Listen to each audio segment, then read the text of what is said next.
Bienvenue dans ce nouvel épisode de Voix de Plume, le podcast qui donne la parole aux voix originales et créatives des auteurs d'aujourd'hui. Après la science-fiction sociale de Sophie Chiquet, les romans d'aventure d'Adrien Tecasteker et les nouvelles, les chansons, la poésie de Rémi Carnouche, je vous propose aujourd'hui une excursion dans l'univers de la fantaisie avec les chroniques de la trêve de Macha Tandy.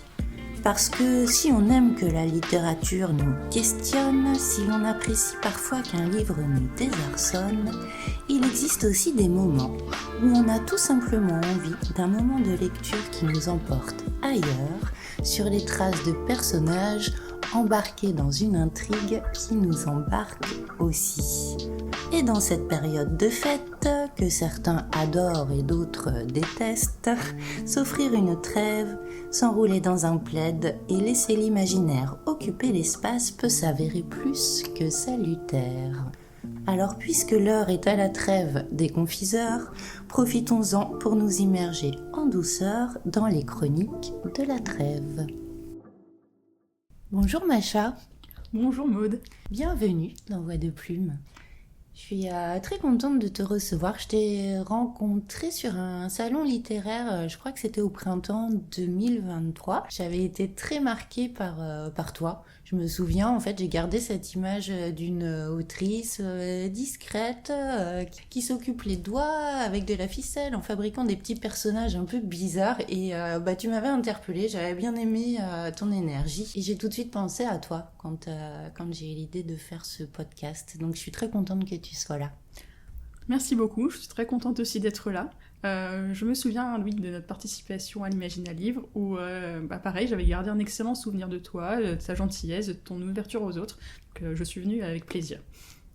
Pourtant, quand je t'ai proposé ce podcast, au début, t'as un petit peu hésité. Alors, c'est peut-être aussi une forme de timidité, mais t'étais pas sûre d'être à ta place, dans le sens où c'est vrai que le premier épisode de ce podcast était dédié à Sophie Chiquet, qui propose une science-fiction sociale, quelque chose d'assez philosophique, et tu m'as dit, mais il n'y a pas autant de philosophie dans mon livre, on n'aura jamais assez de choses à dire, et si, en fait, on aura plein de choses à dire sur les chroniques de la trêve, parce que le but de ce podcast, justement, c'est pas de présenter toujours le même type d'ouvrage, c'est au contraire d'aller explorer des sentiers littéraires, et même pour moi, sur lesquels je ne serais pas forcément allée et où je suis bien contente de faire de jolies découvertes à chaque fois. Et j'ai envie que ce soit la même chose pour les auditeurs. Donc bienvenue, Macha. Merci. J'en profite pour faire un petit aparté parce que je ne l'ai pas fait encore. Et je me suis fait taper sur les doigts, et c'est vrai que les gens n'y pensent pas si on ne leur dit pas de le faire. Chers amis auditeurs, si vous aimez ce podcast et si vous avez envie de contribuer à faire résonner la voix des auteurs que j'interroge chaque mois, pensez à mettre, selon la plateforme sur laquelle vous écoutez, soit un petit cœur, soit un pouce, soit à partager, mais en tout cas, aidez-nous à promouvoir ce podcast 100% pur jus, garanti sans IA. Ok, on va revenir à toi, Macha. T'es venue nous présenter les chroniques de la trêve. La première partie qui s'intitule « Un démon vagabond » a été publiée en 2020. Il y a un deuxième volume qui a été publié en 2021 sous le titre « Une Néphélim en exil ». C'est une duologie alors que tu proposes ? Alors pour l'instant, oui, c'est une duologie avec une fin provisoire, mais on m'a bien fait comprendre qu'elle ne suffisait pas, alors j'ai écrit un tome 3 et un tome 4 qui, eux, concluront vraiment l'histoire. D'accord, donc on a le tome 1 dans la première partie, les tomes 2 et 3 dans la seconde, et on attend donc les tomes 3 et 4 dans la troisième partie de cette duologie qui va devenir une trilogie. Parce qu'il y a encore trop de choses à raconter sur tous ces personnages.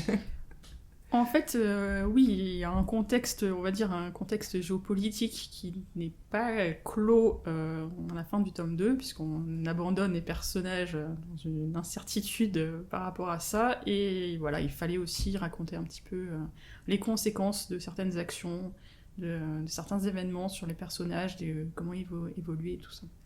Oui, et puis on est dans des chroniques et c'est vrai qu'on s'attache aux personnages. On n'a jamais vraiment envie de sortir d'une chronique, hein. On a toujours envie de connaître la suite. Ce sera à toi de donner un coup d'arrêt à ça à un moment, mais pour l'instant, il y a encore pas mal à raconter. On va le voir au fur et à mesure. Ce récit, tu le portes donc depuis plusieurs années, puisque première publication en 2020, là on est en 2026, tu es encore en train d'écrire une suite.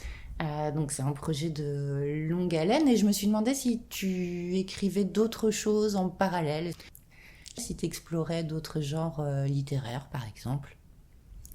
Alors après avoir terminé mon Vagabond et Néphilim en exil, j'ai fait une pause, puisque là c'est plutôt de la fantaisie, on va dire mythologique et la fantaisie urbaine. J'ai fait une pause en fait pour me lancer dans un roman de fantaisie historique qui va être publié l'année prochaine aux éditions du Héron d'Argent. Et parallèlement, je vais écrire un autre roman de fantaisie historique qui s'inspirera du début du XVIIe siècle en France avec des corsaires, des mousquetaires et des choses comme ça. D'accord, donc on est plus sur du roman historique avec quand même une bonne place à l'imaginaire, j'imagine. Avec des elfes, parce que je me suis rendu compte que j'étais incapable d'écrire un roman sans elfes pour l'instant, donc il y aura encore des elfes. D'accord, donc tu réponds quand même en partie à ma question suivante, c'est est-ce que tu écris toujours de la fantaisie? En fait, même quand tu sors de la fantaisie, tu continues à écrire un peu de la fantaisie, c'est vraiment ton truc? Ah, j'écris toujours de la fantaisie au grand désespoir de certaines personnes de mon entourage qui ne lisent que des romans policiers et qui attendent désespérément que j'écrive un roman policier. Je n'écrirai pas de roman policier. Sauf avec des elfes. Éventuellement avec des elfes, oui. Bon, c'était une boutade. Donc, bah voilà, la réponse, elle est très claire. D'où est-ce que ça vient, cette passion pour la fantaisie? C'est quoi tes influences principales? En fait, depuis que je suis toute petite, j'ai été passionnée par tout ce qui était contes de fées. J'ai eu la chance, chez mes grands-parents ou mes parents, d'avoir des recueils de contes de fées. Et je les ai dévorés, je les ai lus et relus et re-relus. Et ensuite, j'ai dû faire une fiche de lecture en choisissant dans une liste de livres. Et dans cette liste de livres, au collège, il y avait Le Seigneur des Anneaux. Donc, j'ai découvert un monde, enfin un pan entier de la littérature dont j'ignorais l'existence, puisque avant ça, je lisais des livres plutôt réalistes. Et puis j'ai découvert la fantaisie, j'ai découvert Tolkien, Seigneur des Anneaux, des elfes et tout ça, et à partir de là, j'étais perdue. Hein, j'étais perdue. On t'a jamais récupéré, non. On t'a jamais retrouvé, non. T'es partie là-bas. Ok, donc c'est vraiment un goût pour cette littérature qui est originelle chez toi. Hein. Ça va chercher loin dans les racines. C'est sûrement pour ça d'ailleurs que tu oses te l'approprier, puis peut-être pas aller forcément là où on attend. Macha, est-ce que tu peux nous raconter comment est née l'idée de l'histoire de ces chroniques de la trêve? Alors il y a eu en 2013 tout un faisceau de petits événements qui ont convergé pour que je commence à écrire ce roman. D'abord j'ai rêvé de mon personnage principal. Ça m'arrive de temps en temps, souvent j'ai des rêves farfelus, mais là voilà, j'ai rêvé de mon personnage principal et de l'héroïne. Donc je l'ai noté quand je me suis réveillée. Donc j'avais mes deux personnages, donc mon héros qui s'appelle Tain, qui est un démon, mais un gentil démon, et l'héroïne qui s'appelle Sophia, et dont je ne parlerai pas trop maintenant parce que Sophia est amenée à beaucoup évoluer dans le cours de l'histoire. Et à la même époque, je travaillais beaucoup sur tout ce qui était iconographie médiévale, et j'avais vu qu'il y avait aussi un appel à texte sur la mythologie mésopotamienne. Donc j'ai rien écrit sur cet appel à texte, mais par contre j'ai lu beaucoup de récits de récits de la mythologie qui s'inscrivaient là-dedans. Et qui s'inscrivaient dans la culture mésopotamienne. Oui, voilà. D'accord. Et tout ça mis bout à bout, j'ai commencé à noter les différents mondes qui pouvaient être intégrés. Ça a commencé à travailler oui. dans ton imaginaire, en fait. Oui. L'univers commençait à se oui. créer dans ton imaginaire, genre presque malgré toi ou... En fait, j'ai fait ce que je ne fais jamais d'habitude. Avant ça, parce que j'ai commencé à écrire, j'étais au collège, avant ça, je commençais une histoire, et puis voilà, elle m'emportait au fil de l'eau. En fait, j'ai construit toute une encyclopédie sur mon monde avant de commencer à l'écrire. En faisant des fiches de personnages, en faisant des fiches sur les différents mondes, puisqu'il y a 4 mondes différents qui s'inspirent de 4 mythes et cultures différentes. Donc voilà, en fait, avant même de commencer l'histoire, j'avais certains personnages, j'avais les mondes, je savais un petit peu ce qui allait se passer, mais bon, ça c'est parti un peu... Ça s'est développé, voilà. on va dire. Voilà. Et voilà, c'est comme ça que ça a commencé. Ah, c'est super intéressant. Donc, en fait, ce qui t'a permis d'aller au bout de ce projet, c'est justement peut-être le fait de le prendre différemment. C'est-à-dire que t'as pas pensé toute l'histoire ou l'intrigue avant, mais t'as construit ton univers avant et tu savais quels étaient les personnages et quelles seraient les grandes lignes de leur évolution, en fait. Oui, et puis surtout, moi je dirais que le moteur principal dans cette écriture, ça a été de me faire plaisir. Et ça a impliqué en fait de faire des références à toutes les choses voilà, qui me plaisaient depuis l'enfance. Les mythes, les rebondissements, l'action, les histoires d'amour, les références à l'histoire aussi, parce que j'adore l'histoire. On va y venir. C'est vrai qu'il y a énormément d'influences, c'est très riche, et c'est pour ça que c'est très agréable à lire d'ailleurs. Et c'est vrai que tu as constitué un univers avec différents mondes, et chacun de ces mondes fait référence à une mythologie différente. C'est super bien fait. Alors on n'est pas, comme chez Tolkien, on n'a pas des pages de description hyper longues, etc. Les descriptions, elles sont vraiment intégrées à l'action, et c'est plus agréable à lire comme ça. Ça fonctionne mieux comme ça de toute façon. Mais il y a plein de petits détails, et ça permet vraiment de visualiser. Moi, quand j'ai lu, j'ai vraiment visualisé ces mondes, et c'est quand même très agréable. Et surtout, ça donne de la densité à l'histoire, et puis ça aide à la fameuse suspension d'incrédulité qui est nécessaire quand on bascule dans un univers de fantasy comme ça. Et tu y arrives très bien, je pense, grâce à ça, à la précision en fait de ce que tu montres et de ce que tu décris. Comment tu t'y prends pour appliquer une mythologie à un monde? Est-ce que tu peux nous détailler un peu ça? Par exemple, le monde des Amazones, quelle est son influence mythologique et comment tu la nourris? Alors, je ne voulais pas non plus trop m'inspirer de mythologie dans le sens où je voulais pas avoir des histoires avec des dieux et des déesses. Je voulais m'inspirer plutôt des peuples et des cultures évoquées dans ces mythologies. Donc j'ai pris certains mythes, mais pas tous, voilà, qu'on connaît à propos des Amazones. C'est pareil pour les centaures, c'est pareil, après on voit pas d'autres, il n'y a pas d'autres peuples qui interviennent sur le monde des terres, mais paradoxalement, même si ça s'inspirait de mythes et de légendes, je voulais aussi qu'il y ait une assise plus réaliste en m'inspirant vraiment aussi de tout ce qui était antiquité grecque. C'est pour ça que j'ai fait des recherches sur le sport dans l'Antiquité, sur les costumes qu'il peut y avoir, enfin voilà, ce genre de choses. C'est vraiment un mélange avec d'un côté des influences mythologiques et de l'autre une recherche historique. Oui. D'accord. Donc là, la mythologie qui influence le monde des Amazones, c'est l'héritage culturel grec. Et il y a le monde des centaures aussi. Sur le monde des terres, effectivement. C'est le monde des terres. Il y a un souverain, mais qui est choisi par ses pairs. Alors, j'ai pas fait dans l'originalité pour le nom, hein, il s'appelle Centaurus, qui est un peu inspiré de la figure du sage centaure tel qu'on peut retrouver dans la mythologie. Chiron. Oui. Chiron, oui. Voilà, donc lui, il est un peu inspiré de ça. Et après, on trouve aussi d'autres créatures dans les marches des esprits qui entourent le monde des terres, qui sont des harpies. On a quelques cerbères qui traînent. Et donc, t'es allé chercher quand même les monstres, les monstres les plus terrifiants. Hein. Donc, on a la terre, on a le monde des Amazones, on a les terres, il en manque un monde. Alors, on a 4 mondes, 5 en comptant la Terre. Donc il y a la Terre, autour, il y a 4 mondes magiques. Il y en avait plus à l'origine, mais en fait, comme ces mondes sont accessibles par des portails, certains se sont brisés, et certains mondes ne sont plus accessibles. Donc on trouve le monde des terres avec la mythologie inspirée de mythologie grecque. On trouve le monde d'Éden, qui est le monde des anges. On trouve aussi le monde de Faerie, qui est un mélange entre l'inspiration féerique, celtique, voilà. Et on trouve le monde de Kadinjira, qui est le monde des démons. D'accord. Et pour ce monde-là, tu t'es inspiré de quelle mythologie ? Pour le monde des démons et le monde des anges, c'est plutôt en fait la mythologie mésopotamienne. C'est là qu'on revient au point de départ, avec une rivalité entre les anges et les démons qui s'inspire du mythe de la descente d'Ishtar aux enfers. D'accord. Une rivalité entre deux sœurs, entre une sœur plutôt guerrière et une sœur qui régnerait sur un monde plus sombre. Qu'on retrouve un peu d'ailleurs dans les personnages secondaires du récit. Ok, ça permet déjà de poser un décor. Je pense que c'est important pour les auditeurs.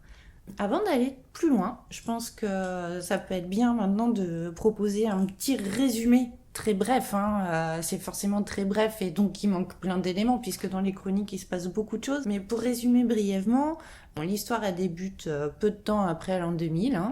Le grand bug annoncé n'a pas eu lieu, l'apocalypse non plus, mais on comprend que la paix qui règne entre les différents mondes depuis la fin de la guerre entre les anges et les démons est menacée. Ça, c'est une référence qui nous amène à l'époque de la Bible, parce que la guerre entre les anges et les démons, c'est l'apocalypse de Saint Jean, en fait. Donc, direct, je me suis dit, ah ouais, ça remonte à loin. Je sais pas si c'est juste ou si c'est à ça que tu pensais en évoquant ça, mais... Alors, justement, j'ai voulu m'extraire un petit peu de tout ce qui était influence religieuse. Ce n'est pas, en fait, les chroniques de la trêve ne sont pas d'inspiration religieuse. Justement, je voulais casser ça, je voulais éviter qu'on se retrouve avec d'un côté les méchants et les gentils, voilà, m'extraire de ça. On retrouve quelques personnages dont les noms sont connus, mais c'est pas forcément sur cette dynamique-là. D'accord. Voilà, et donc il y a des portails qui existent, qui permettent de voyager entre ces mondes, et depuis une 60aine d'années, le portail qui permet d'accéder à la Terre a été pas complètement verrouillé, mais très restreint dans son accès. Et le problème, c'est justement que depuis quelques temps, il y a des événements assez violents, assez sanglants qui se déroulent sur Terre, qui laissent entendre qu'il y a des gens qui passent et qui devraient pas passer. Ça met en danger, en fait, cette trêve entre les mondes qui garantissait la paix depuis si longtemps. Donc ça, c'est le contexte global. Donc l'histoire, elle est racontée sous forme de chronique. On assiste à un affrontement entre les défenseurs de la trêve et puis ceux qui veulent, qui aimeraient bien la voir sauter, pour des raisons très diverses, parce qu'on a des pros et des antis dans tous les mondes. Et évidemment, ça génère moult rebondissements et péripéties qui font tout le sel de ces chroniques. D'ailleurs, ce format chronique, c'est complètement l'ancêtre des séries, je vais pas dire la marque, des séries vidéo qu'on regarde aujourd'hui. Pourquoi est-ce que tu as choisi ce format, justement, de chronique ? Parce que ça m'amusait. Non, parce que voilà, je voulais quelque chose de dynamique, je voulais quelque chose avec des rebondissements, je voulais qu'on ait envie de continuer, que voilà, que ce soit rythmé. Et puis ça permet aussi de développer plein de choses, parce que chaque épisode, je dis épisode, donc chaque chapitre finalement a son propre arc narratif, même si ça s'intègre dans l'ensemble, donc c'est vraiment construit comme une bonne série, où chaque épisode vaut pour lui-même, mais s'inscrit dans l'ensemble. Et il y a le même côté complètement addictif, forcément. Une fois qu'on est pris dans l'intrigue et qu'on commence à s'attacher aux personnages, on n'a plus envie que ça s'arrête. Donc c'est ton plaisir d'écrire aussi, j'imagine. Et on voit que tu prends beaucoup de plaisir à l'écrire. Je pense que c'est pour ça qu'on prend du plaisir à le lire aussi. Merci, tant mieux.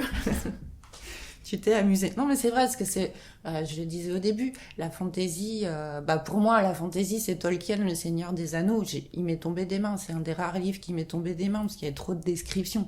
Donc c'est vrai que je vais pas spontanément vers ça, et que j'ai été heureusement surprise en lisant ce que tu proposais. Donc c'est chouette. Mais justement pour plein de raisons qu'on va évoquer au fil de cette interview. Alors, je propose qu'on se mette dans l'ambiance maintenant du récit lui-même et qu'on entre dans les chroniques de la trêve tout simplement par le prologue, ce qui nous évite d'avoir à introduire l'extrait. Et donc, je te laisse la parole pour cette première lecture, Macha. Prologue. 14 janvier 2000, France, Moissac, 19h. Le célèbre cloître de l'abbaye de Saint-Pierre de Moissac était désert en ce début de soirée. Les visiteurs, avides d'admirer les premiers chapiteaux historiés et depuis martelés de l'art roman, avaient vidé les lieux, suivis une heure plus tard par le personnel du monument. La nuit hivernale noyait les gracieuses colonnes dans la pénombre, dissimulant la pelouse qui s'étendait à l'emplacement de l'ancien jardin médiéval. Au centre, les plus hautes branches d'un grand cèdre frémissaient sous l'effet d'une légère brise glaciale. En somme, une nuit des plus quelconques. Cela faisait 14 jours que la plupart des gens avaient compris qu'il n'y aurait pas de bug de l'an 2000, et les délires apocalyptiques s'étaient apaisés jusqu'à la fois suivante. Les créatures fabuleuses et autres hybrides médiévaux sculptés dans les chapiteaux des colonnes n'auraient pas renié le premier des 4 visiteurs qui allaient se rencontrer ce soir-là. Ce furent d'abord ses sabots qui résonnèrent sur le dallage de la galerie est. De lourds sabots qu'aucun maréchal ferrant n'aurait osé approcher. Son corps de cheval, à la robe alezane dorée, paraissait bien trop grand dans cet endroit conçu pour la déambulation des moines. Il avançait avec calme, même si les longs crins de sa queue s'agitaient, trahissant une certaine nervosité. Le centaure tendit la main et effleura le mur. Une tunique de lin beige à la forme simple couvrait son torse humain, sur lequel tombaient sa barbe et sa longue chevelure blonde aux boucles emmêlées. Son visage, sans âge, aux yeux d'un brun profond, scrutait l'obscurité au centre du cloître. Un bruit léger résonna alors, et, presque aussitôt, il sentit sa croupe s'alourdir. Agacé, il tourna la tête et croisa le regard innocent d'un renard roulé en boule sur son dos. « L'OM, tu présumes trop. » Merci Macha. Ce renard posé sur le dos du centaure, on comprend par la suite qu'il est en fait le roi des elfes, on le comprend dans les lignes qui suivent, et il participe à une sorte de rencontre au sommet entre les responsables des différents mondes, pour le résumer, justement pour faire le point sur les événements récents qui remettent la trêve en question sur Terre. Personnellement, je me suis fait cueillir, moi, par cette entrée en matière, tout simplement parce qu'elle se déroule dans l'abbaye de Moissac. Et cette abbaye, je la connais parce que je vis à Toulouse, donc c'est à quelques dizaines de kilomètres de Toulouse, Moissac. Mais en réalité, tout le monde la connaît, cette abbaye, puisque c'est sur ce site qu'a été tournée Au nom de la rose. L'adaptation du roman d'Umberto Eco par Jean-Jacques Hano, tu savais pas ? Non, pas du tout. Cette abbaye, elle est connue internationalement parce que ça a été un énorme succès, ce film. Alors il est vieux, mais je vous conseille de le voir si vous l'avez pas vu parce que c'est un excellent film. Il y a un passage qui brisera le cœur de tout bibliophile. Exactement. Et donc, moi, je trouvais que c'était finement joué, en fait, de commencer là-dedans, parce que si vous l'avez visité, l'abbaye de Moissac, vous savez que c'est un lieu qui est exceptionnel du point de vue de son architecture, mais c'est surtout un lieu qui dégage une énergie, quelque chose de très spécial. Et quand on se promène là-dedans, si on a l'imagination un peu sensible, ça fuse. Moi, je peux pas me balader dans ce genre d'endroit sans imaginer 12 000 scénarios totalement anachroniques probablement, parce que j'ai pas tes connaissances en histoire. Mais en tout cas, ça stimule l'imagination. Et je me suis demandé si tu connaissais ce lieu, s'il était particulier pour toi, s'il avait influencé l'écriture et plus globalement, si les lieux comme ça importants influençaient ou stimulaient ton imagination. En fait, il faut savoir que je ne suis pas originaire de la région, je suis originaire de Rouen, Rouen, en Normandie. On va faire simple. Donc en fait, j'ai découvert la région quand je suis arrivée ici, quand on a déménagé en fait dans le sud-ouest. Et c'est en rencontrant mon compagnon que j'ai découvert toute cette partie du Tarn-et-Garonne, du Lot-et-Garonne, de Moissac, Hautefage-la-Tour et tous les endroits réels en fait qui existent dans le tome 1 des Chroniques de la Trêve. Dans le tome 2, je vous rassure, je ne suis pas allée aux États-Unis. Mais voilà. Non, mais c'est important parce que, je le disais, les descriptions, elles sont fines, ça donne une dimension réaliste, entre guillemets, au récit. Tu vas chercher l'inspiration dans ces lieux ? Comme tu l'as dit, voilà, ce sont des lieux qui suscitent, en fait, qui encouragent l'imagination. Et alors, certains, je les connaissais avant. Et c'est comme ça que ça m'a donné l'idée de l'intégrer dans l'histoire. Je pense à Hautefage-la-Tour, par exemple, ou à Montjoie. Qui sont des sites cathares Alors, non, pas forcément. Mais qui ont, par exemple, à Hautefage-la-Tour, c'est un petit village très atypique, et puis qui est assez classique. Village médiéval. Oui, mais en plein milieu, on a l'impression qu'il y a une tour qui a été prise dans un palais, et c'est le cas en fait, puisque c'est un évêque, je crois, qui l'a construite, qui a été prise dans un palais de la Renaissance et qui a été posée en plein milieu du village. D'accord. Et ça donne, c'est assez incroyable, et on sait, voilà, qu'il y a une église à côté, avec une source qui aurait des propriétés miraculeuses, et en fait, voilà, c'est un endroit qui m'a beaucoup inspiré quand même. Et je pense que c'est vraiment ce qui fait l'intérêt de ce prologue qui nous met tout de suite dans une ambiance comme ça. C'est vrai que moi, imaginer un centaure débarquer dans Moissac, ça m'a pas choqué du tout. Je me suis pas dit, tiens, c'est bizarre. C'est la suspension d'incrédulité immédiate. Et alors après, ce qui fait aussi la force de ton récit, c'est la façon dont tu animes tes personnages, qui sont nombreux, et ils sont tous bien définis. Même les personnages secondaires ont leur propre arc narratif. Chacun évolue vraiment tout au long des chroniques. Évidemment, il y en a qui sont plus importants que d'autres, mais tous évoluent. Et je me suis demandé comment tu gérais cette continuité sur l'ensemble du récit. Alors, tu nous as dit tout à l'heure qu'avant d'écrire, tu avais écrit des fiches qui se sont transformées au en blog. cinéma, on appelle ça une bible. Oui. J'imagine que sur les personnages secondaires, tu n'avais pas anticipé tous les développements, etc. Comment tu fais pour pas te perdre en fait en écrivant comme ça sur la longueur l'histoire de tous ces personnages? Ouais. Déjà, voilà, il y a ces fameuses fiches qui se sont transformées en blog, ce qui est beaucoup plus pratique en fait, d'avoir un blog pour retrouver les informations facilement. Mais c'est un blog que tu publies? Oui, il est caché. Ah. C'est un blog mystérieux que vous ne trouverez jamais. D'accord. Mais voilà, après, j'ai l'impression qu'une fois que j'ai trouvé la voix d'un personnage, c'est bon en fait. J'arrive à savoir, après c'est compliqué. Tu le connais quoi. Oui. Ouais. J'essaye en fait de me mettre à sa place et de savoir comment il pense et comment il réagirait et puis voilà, ce qui est important pour lui, ce qu'il déteste, ce genre de choses. D'accord. Et t'arrives à avoir la mémoire de tout ça sur plusieurs années, parce que l'écriture elle dure depuis plusieurs années. Comment tu gères ça? Tu relis systématiquement ce que tu as écrit avant de t'y remettre? Alors, avant de commencer la rédaction du tome 3 et 4, j'ai quand même relu les tomes 1 et 2 qui ont été publiés par Mots et Légendes, de manière quand même à repartir sans incohérence majeure. Donc, pour te remettre dans le film, tout simplement. Oui. Donc, j'ai terminé le tome 3, là, mon éditeur est en train de le relire. Il avait déjà lu une première version de ce fameux tome 3, il m'avait dit, c'est bon, moi non plus je détecte pas d'incohérence. Donc voilà, il y a quand même eu un laps de temps entre l'écriture des tomes 1 et 2 et l'écriture des tomes 3 et 4. D'accord. Le plus compliqué, ça a été pour le tome 3, puisqu'il y a un 5e monde qui fait son apparition, qui est le monde de Tolan, et ça c'est une exclusivité, qui est un monde d'inspiration mésoaméricaine. Mésoaméricaine, oui, génial. Plutôt nouvelle influence. Plutôt culture aztèque et maya. Génial. Ça donne envie ça. Ça a été très compliqué. Parce que j'ai dû faire énormément de recherches, parce que je ne voulais pas écrire de bêtises. Donc, Et c'est une culture que tu maîtrises moins, forcément, parce qu'on en est plus éloigné, j'imagine. Donc, je voulais sortir des clichés aussi. Ne pas... parce que dès qu'on pense culture aztèque et maya, on va penser à toutes les histoires qu'on a entendues et tout ça. Je voulais m'extraire un petit peu de ça aussi. Donc, sur quelque chose d'un peu juste, quand même, sur le référentiel. C'est... Voilà, même si on est dans la fantaisie, même si l'histoire est complètement imaginaire, etc., le fond, le cadre, les références, elles sont pas sorties de ton chapeau. En fait, il y a deux choses qui m'importent vraiment en fait dans l'écriture. C'est d'une part que les personnages aient des sentiments et des réactions cohérentes. Que ce soit toujours justifié, que ce soit toujours logique. Que tout à chacun puisse s'y retrouver en fait, même s'il s'agit d'un elfe qui fait une crise de jalousie, qu'on comprenne et puis qu'on se mette à sa place. Et aussi, je veux effectivement que mes références historiques, elles soient un petit peu costauds, quoi. Ok.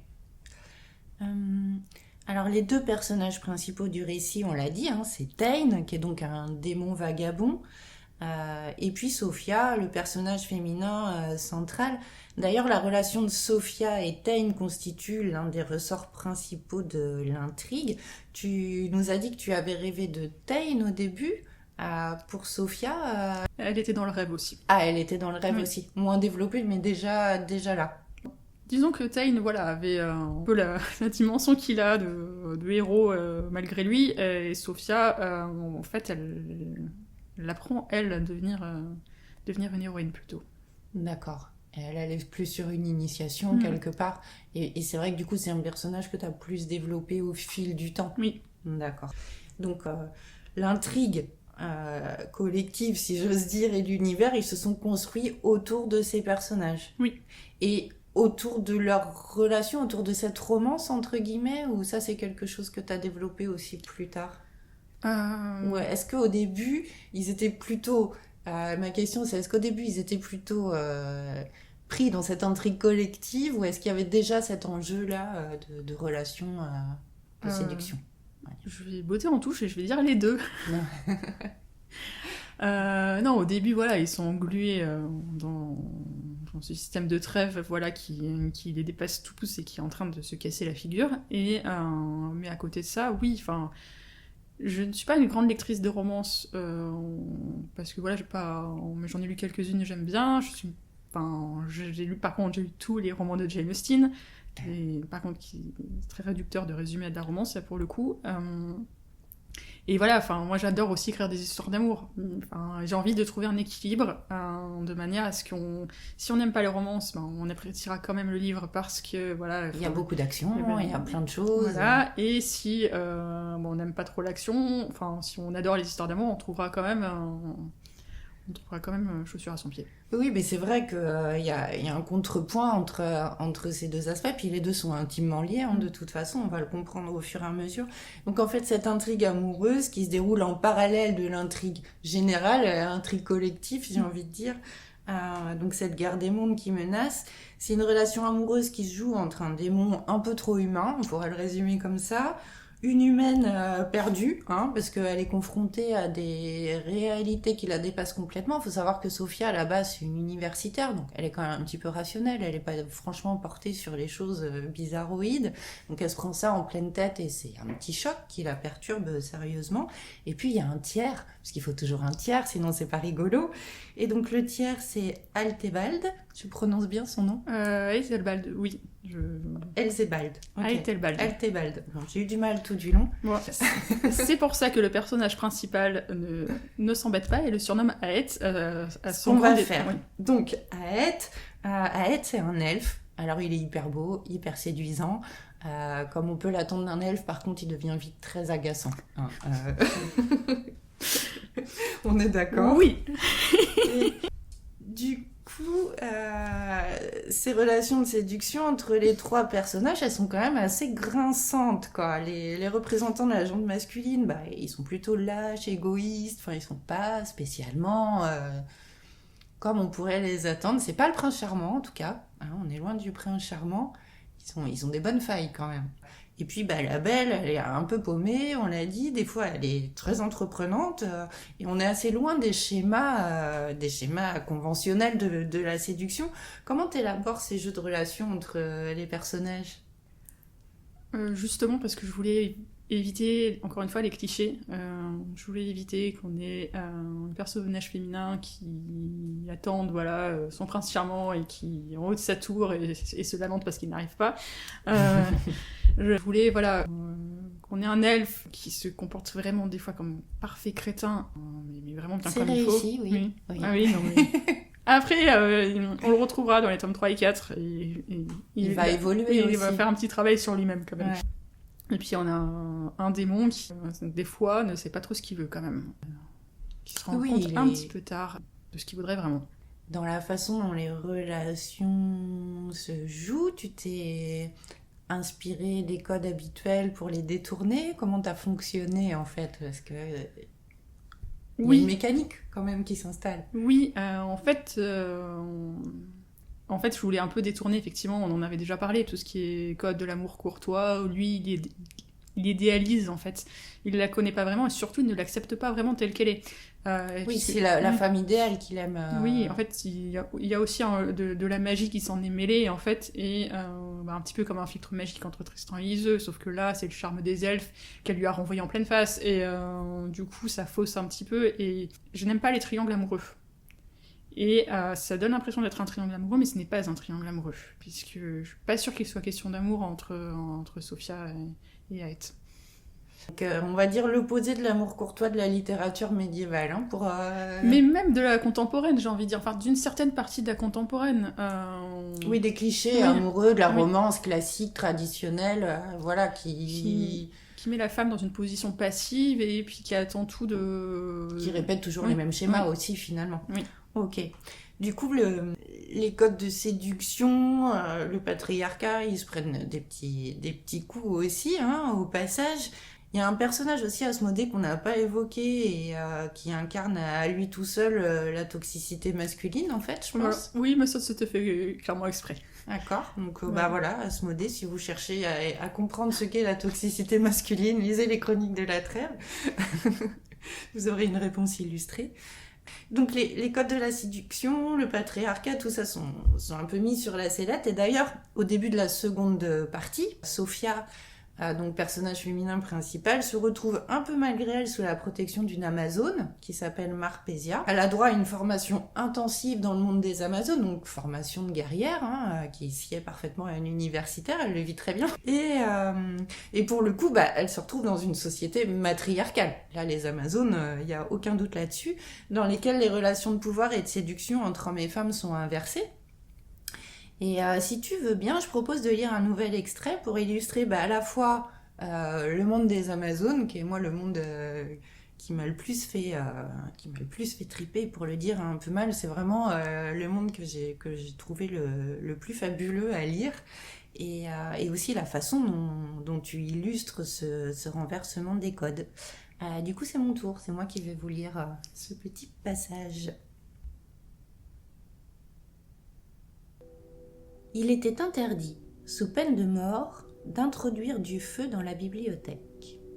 De toute manière, Sophia aurait lynché elle-même la personne assez irresponsable pour s'y risquer. Des archives aussi précieuses méritaient toutes les précautions.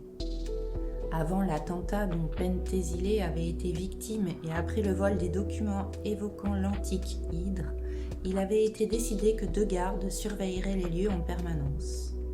L'un d'eux était Thémis-Cyran, choisi par ses pairs. Les non-guerriers avaient exigé de participer, arguant que l'histoire de leur peuple les concernait tout autant que les Amazones. Sophia salua donc la guerrière armée des pieds jusqu'à la tête, dont le plâtron représentait le Pégase de son clan. Campée près de la porte massive, elle tenait fermement sa lance et son large bouclier aux têtes de Cerbère.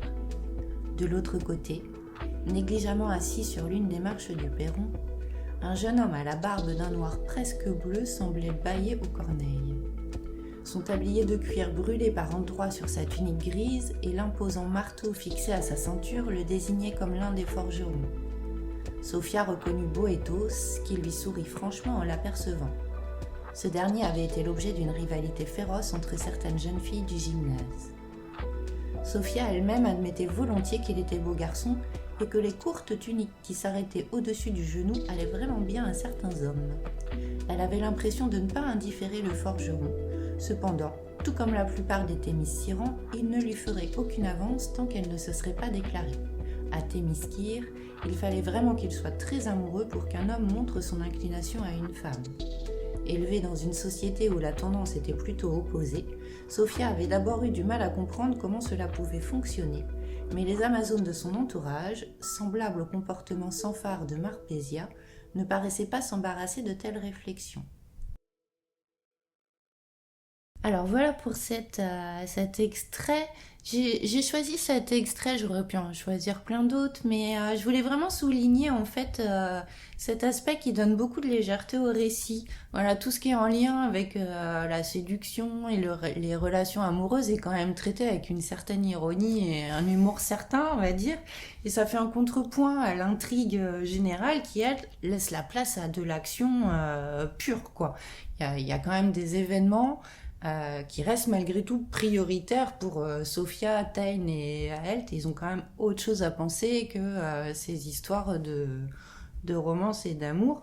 Voilà, on assiste à des scènes épiques, avec des combats dans lesquels les personnages révèlent leur capacité et sortent de la romance pour entrer de plein pied dans la fantaisie, là, du coup. On sent d'ailleurs que tu éprouves un malin plaisir à dérouler ces scènes d'action.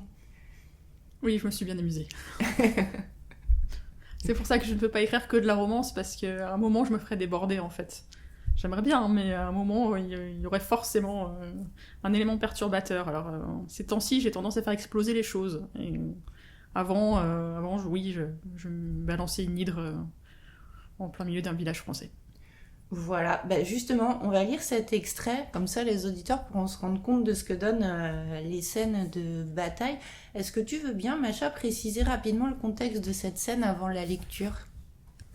Le contexte, c'est que Taine est émissaire dans une ville qui s'appelle Girivac, c'est une ville fictive, mais qui se place en fait dans le sud-ouest de la France. Plutôt, ce serait l'équivalent d'Agen. Et son rôle d'émissaire, justement, est de s'assurer que les créatures magiques de la Terre ou des autres mondes ne fassent pas du grabuge dans la zone dont il est responsable. Et là, on a une archange qui s'appelle Barakiel, qui vient le chercher pour lui dire « Tu as laissé une hydre une hydre, hein. On parle bien de l'hydre, voilà, de Lerne avec Oui, c'est beaucoup ça. de têtes. Pour moi, c'est un serpent avec plusieurs têtes qu'on a la fâcheuse habitude de repousser quand on les coupe. C'est ça. Hein. Et elle vient lui dire, tu viens m'aider puisque nous avons une hydre dans le visage de mon joie qu'il va falloir envoyer sur son monde. Et donc les deux se retrouvent à devoir d'abord convaincre l'hydre et qui a tout autre avis sur la question. Ok, eh ben, on t'écoute alors. Combat contre l'hydre, allons-y. Au fond, Tain vit une imposante masse sombre couverte d'écailles roulée en boule sur le sol. Son ventre semblait se lever et s'abaisser au rythme d'un sommeil de nouveau-né. Ravis de prendre leur ennemi par surprise, ils se seraient élancés si Barakiel ne l'avait retenu par les cheveux. Elle lui fit un signe de dénégation, fouilla silencieusement les grandes poches de son treillis et en sortit 4 fumigènes qu'elle craqua et lança devant eux. La caverne baigna bientôt dans une lumière rouge vacillante et de la fumée. Beaucoup de fumée. « Tu peux arrêter de faire semblant de dormir, dit Lithyrio, fit Barakiel avec fermeté. Une des têtes de l'hydre, auparavant dissimulée derrière son dos, s'éleva jusqu'au sommet de la caverne. Tain marqua un temps d'arrêt en la voyant. Fixée à son cou qui ressemblait à s'y méprendre à un corps de serpent, mais de plusieurs mètres de long et de 40 cm de diamètre, elle avait tout de la vipère en bien plus gros. 2 crocs, longs comme des poignards et suintant de poison, se découvrirent en un sourire malveillant. Ses yeux jaunes, à la pupille verticale, brillaient de malice. « Bienvenue dans mon humble demeure, fit la créature d'une voix sifflante. « Ta demeure est sur Éther avec les tiens, répondit Barakiel. Retourne-y. » Une seconde tête s'éleva et parla en même temps que la première. « Quand le sang le plus puissant de ce monde m'invoque, aurais-je l'impolitesse de refuser son invitation ?» D'autres têtes se montrèrent à leur tour jusqu'à parvenir à un total de 7, s'exprimant tous d'une même voix. Éclairée par les fumigènes rougeoyants, elle semblait plus terrifiante encore qu'elle ne l'était. « Vous venez, l'épée à la main, proposer de me renvoyer dans mon monde. Permettez-moi de douter de vos intentions pacifiques. N'est-ce pas, petit démon sans vêtements? Je sais à quoi tu t'es préparé. »« J'ai toujours mon boxer, répliqua Tain d'un ton las. Les têtes clignèrent des yeux, interloqués. Et évidemment, renchérit le démon, ça se pointe sur Terre en ne connaissant rien à rien, et ensuite ça veut devenir maître du monde. Et naturellement, ça foire. Donc écoute-moi, machin multicéphale.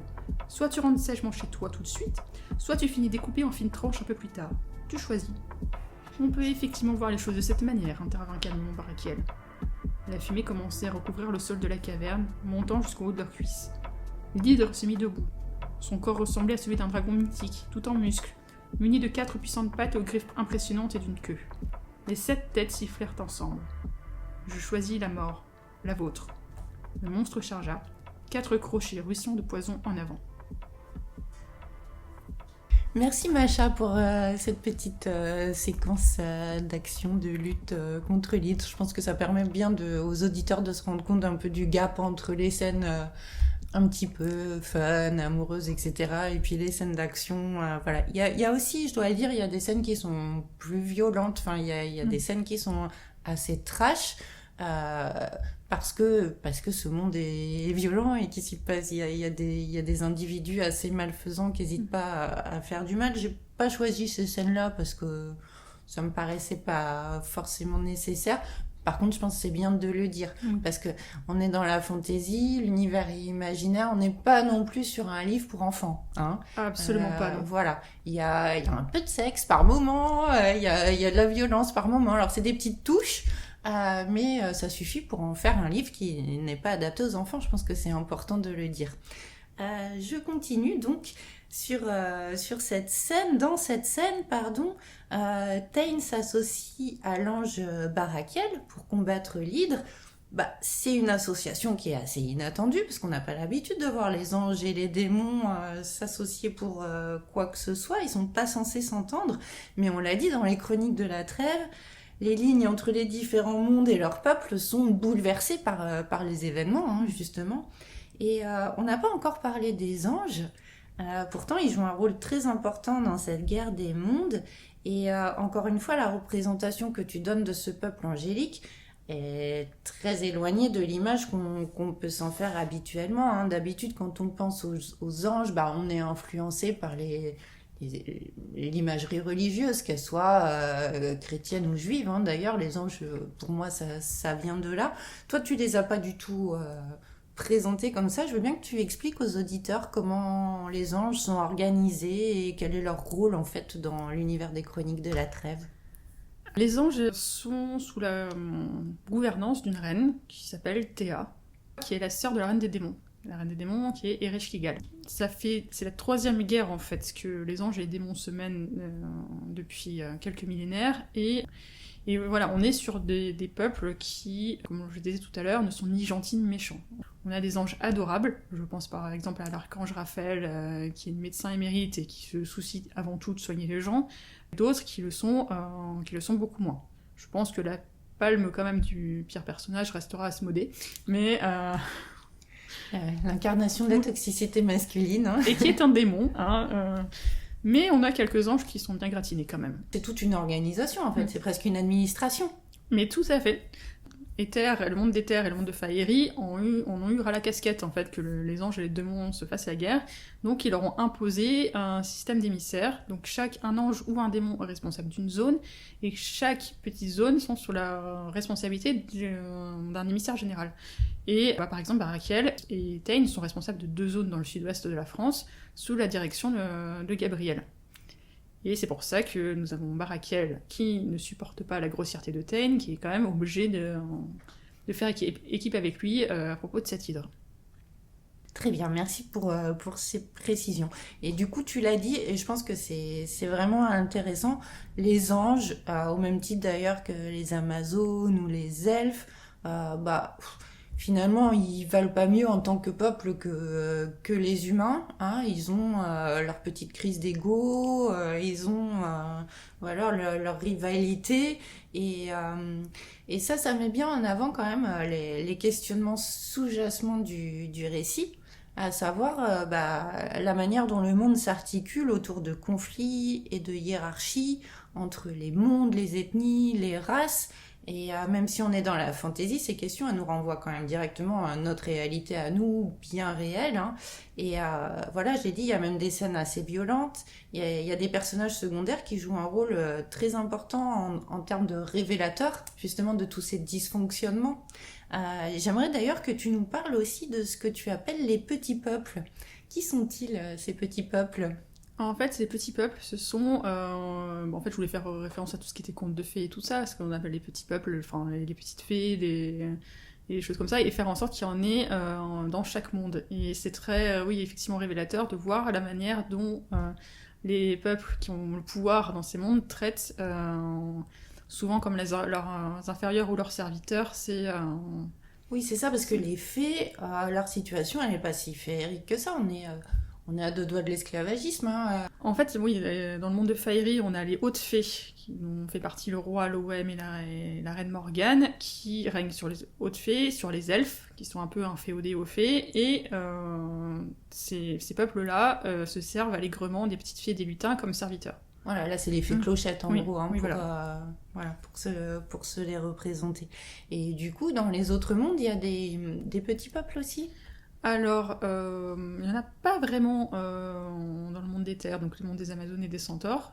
Par contre, oui, pour sur Kaninjira, dans le monde des démons, on a des diablotins, qui ressemblent à des marcassins avec des ailes et puis qui ont une trop bonne bouille, et les sciapodes, qui sont des petits bonhommes qui sautent sur une seule jambe. Donc ça, c'est pas moi qui ai inventé, hein. Il y a quelques siècles, on pensait vraiment que les sciapodes existaient. En fait, ceux-là... Peut-être qu'ils existaient. Oui, peut-être. Et en fait, ce monde-là vit dans les marches d'Inferi, qui sont la zone frontalière au monde de Kaninjira, et sont extrêmement méprisés en fait par les démons qui qui ne leur prêtent pas assistance alors que des fois ils en auraient besoin, qui les traitent comme des sous... Oui, comme des moins que rien, quoi. Voilà, des sous-êtres. Hein. Et justement, c'est ça qui est intéressant avec ces petits peuples, parce qu'ils sont le révélateur de ces jeux de domination. Et parmi ces diablotins, il y en a un qui est plus important que les autres. C'est vraiment un personnage du récit, il s'appelle Maudit. Oui. Voilà, donc ça fera rire ceux qui me connaissent, je vous expliquerai pas pourquoi. Et donc ce Maudit, il passe clandestinement le portail, par exemple, hein, dans ses actions, il passe clandestinement le portail qui sépare son monde d'une autre pour venir jouer au poker et faire les 400 coups. C'est un petit hurluberlu, un petit trublion. Hein, oui, tout à fait. voilà. Et Tain, qui est normalement chargé de surveiller ce qui se passe ici, il va développer une relation particulière avec Mozi. Et je vous propose une nouvelle lecture dans la scène qui suit, où on retrouve justement Tain qui s'est réfugié chez Mozi. Est-ce que tu peux nous situer le contexte de cet extrait, s'il te plaît, Macha, avant que je le lise? Alors le contexte, c'est au début du tome 2, et suite à certains événements calamiteux du tome 1, Tain a été obligé de quitter la Terre et de se réfugier dans les marches d'Inferi, chez les Diablotins. Et Tain ne va pas très bien. Deux des Diablotins se tournèrent vers le troisième, une vieille connaissance de Tain. C'était l'amateur de cigares, le chef de la petite bande qu'il avait renvoyé de Girivac au printemps 2015. « Il craint ton démon, Mozi, lui murmura l'un des deux. Il est toujours bourré comme ça ?» Mozi haussa les épaules, fataliste. « Bof, là, ça va encore ?» Il touilla l'intérieur du chaudron. Une soupe épaisse au contenu impossible à identifier et à l'odeur peu engageante. « Des fois c'est pire, chuchota-t-il. Et le problème, c'est qu'on n'a presque plus de bière. Va falloir que je demande aux autres villages. » Les Diablotins poussèrent une exclamation horrifiée. Les yeux clos, Tain soupira. « J'entends tout. » Les visiteurs de Mozi s'approchèrent de lui en voletant. « Et pourquoi t'as coupé tes cornes ? » « Ce sont pas vos affaires, les marcassins, fit Tain. « C'est quoi un marcassin ?» Le démon roula sur le côté, visage contre la paroi de branchage de la hutte, leur tournant le dos. « Laissez-le, les gars, fit Mozi tout en surveillant sa soupe. En plus, il a planqué une épée sous sa couverture. Les petites créatures jugèrent aussitôt préférable de mettre une distance prudente entre le démon allongé et elles. Revenant dardard auprès de Mozi, ses visiteurs recommencèrent à l'assaillir de questions. « Pourquoi tu planques un démon chez toi ? Il est moins con que les autres. »« Flatté, murmura Tain entre ses dents serrées. Mais il sert à rien à part siffler toute la bonne bière du village. » Un rictus retroussa les lèvres du démon. Bonne, la bière ne l'était pas. Le faire remarquer, en revanche, aurait été de la dernière hypocrisie. Après tout, n'avait-il pas entamé avec elle une relation aussi intime que sérieuse ? Mozi baissa la voix, sa fourrure rousse mouchetée de blanc se hérissant d'inquiétude. La Lamie du coin nous fout la paix depuis qu'il est là. Les deux autres s'agitèrent vivement, sautillant sur place et manquant de marcher dans les braises du foyer. Tout leur être trahissait une terreur viscérale. « C'est pas bête, ça. C'est dommage qu'on n'ait pas notre démon alcoolique à nous au village. On pourrait faire tourner, proposa son acolyte plein d'espoir. Ah non, s'exclama Mozi. Il est là et il reste là. En plus, il va bien finir par partir un jour ou l'autre. Mais pourquoi il s'est pointé ici ? Et pourquoi il n'est pas chez les démons ? Mozi hésita, regarda vers Tain et se contenta de répondre. Parce qu'il n'est pas aussi con que les autres. Maintenant, ça suffit. Faut le laisser dormir. Vous aviez pas de la famille à voir ?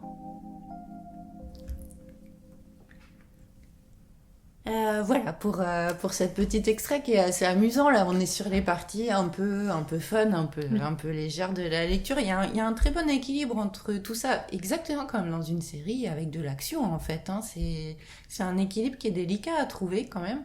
Et je trouve que tu manies assez bien cet art, donc ça fonctionne très bien.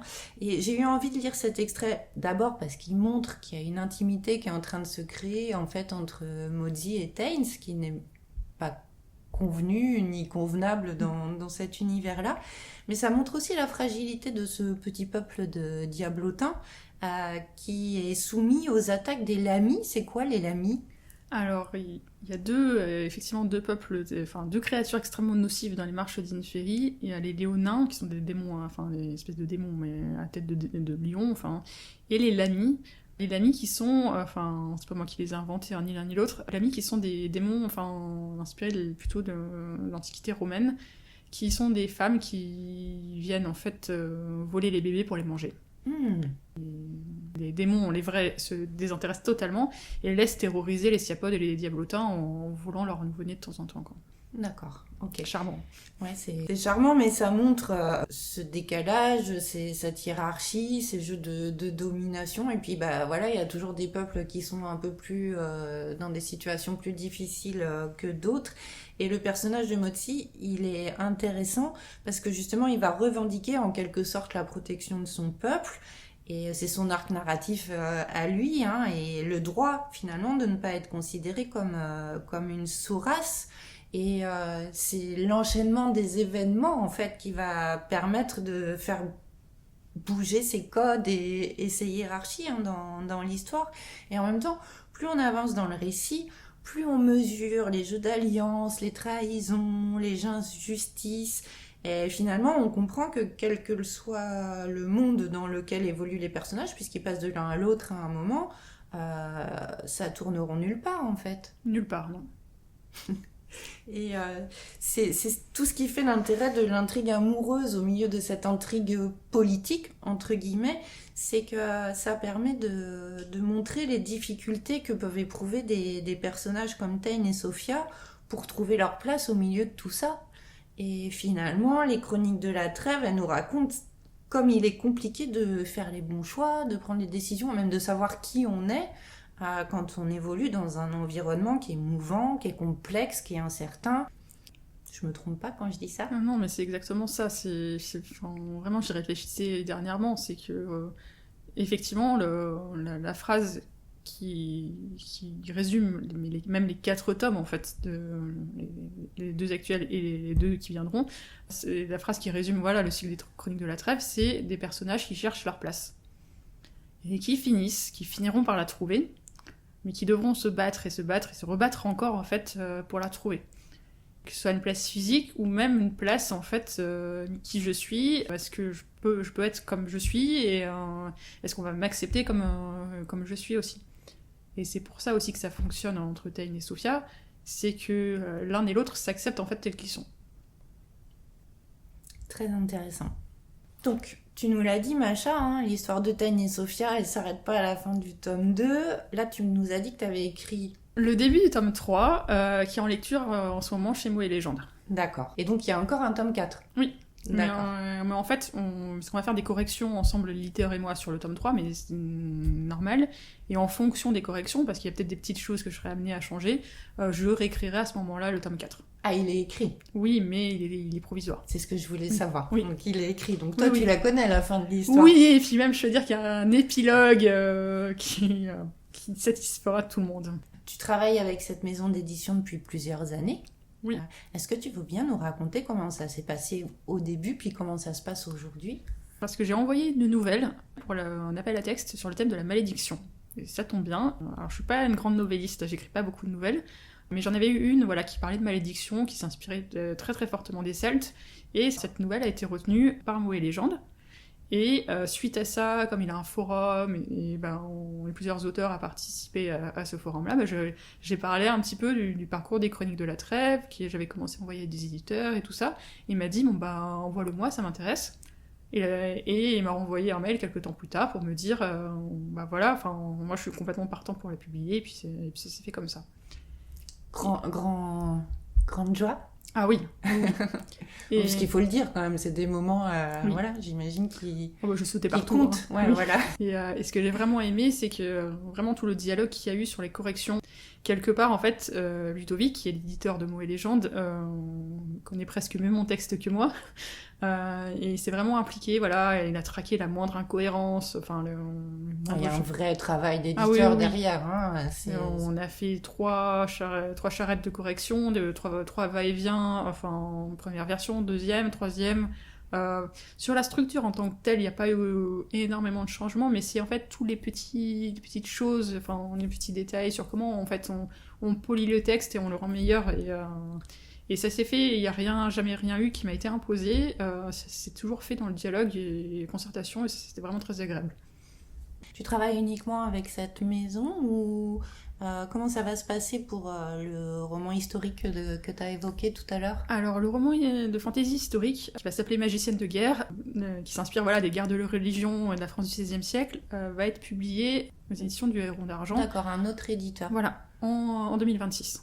Parce que c'est un autre genre littéraire, oui, voilà, tout simplement. Ça correspondait oui. plus au catalogue de cette maison d'édition-là. Bon, voilà, ça s'est fait comme ça. Enfin, je pense que c'est bien, que je reste avec les Chroniques de la Trêve chez Mots et Légendes. Voilà, que cet univers-là soit chez lui. Et puis voilà, je voulais voir, et je suis très heureuse que mon texte paraisse chez Héron d'Argent. Je sais déjà quelle image de couverture je vais avoir. Génial. Et ce sera quand ça? On a des dates? Magicienne de guerre, je pense que ce sera au 2e semestre de 2026. D'accord, va falloir patienter un petit peu, tu nous préviendras, oui. je préviendrai les auditeurs quand ce sera sorti. Et juste avant qu'on se quitte, la question la plus importante, Macha, comment on fait pour se procurer les Chroniques de la Trêve si on veut les lire là tout de suite maintenant? Alors, au format numérique, toutes les librairies numériques. Il n'y a pas de séparation en fonction des plateformes. Vous pouvez le trouver aussi bien sur Kobo qu'Amazon et tout ça. Au format papier, c'est un peu plus compliqué. Donc, c'est soit sur Amazon, soit sur le site de la maison d'édition, donc Mots et Légendes. D'accord, on peut le commander directement sur le site de Mots et Légendes. On mettra le lien aussi en description, parce qu'on va pas mettre le lien Amazon, donc ça serait quand même... Oui. Sinon, je pense qu'en passant dans la librairie, elle peut le commander. Ah, ça c'est important aussi. Je pense. Il peut être commandé en librairie. Et l'éditeur l'enverra. Donc, n'hésitez pas à aller voir votre libraire pour le commander plutôt que de le commander sur Amazon. On va finir sur ce petit conseil. Les librairies, c'est bien. Et les salons aussi, c'est bien aussi. Oui, c'est vrai. C'est vrai qu'il faut, il faut fréquenter les salons si vous avez envie de découvrir des auteurs que vous ne trouverez pas ailleurs. Merci beaucoup, Macha. Merci à toi. Pour cette interview. C'était très sympathique. T'étais très stressée au début, finalement. Ça s'est bien passé. Ça s'est très bien passé, merci. Super. Eh bien, écoute, merci encore une fois. Bonne continuation dans tes écrits. Merci. Clap de fin sur le 4e épisode de Voix de Plume. Si vous êtes encore là, chers auditeurs, c'est que vous avez apprécié cette petite excursion dans l'univers de Macha Tanguy. Alors, pensez à déposer un cœur, un pouce et partager cet épisode pour faire résonner plus fort et plus loin la voix des plumes. Prochain rendez-vous dans un mois pour un virage à 180 degrés, direction roman noir et polar avec l'auteur Annick Sakari. Et si le suspense est trop insoutenable, d'ici là, retrouvez les coulisses de Voix de Plume sur Instagram et Facebook à l'adresse maude.girard.auteur.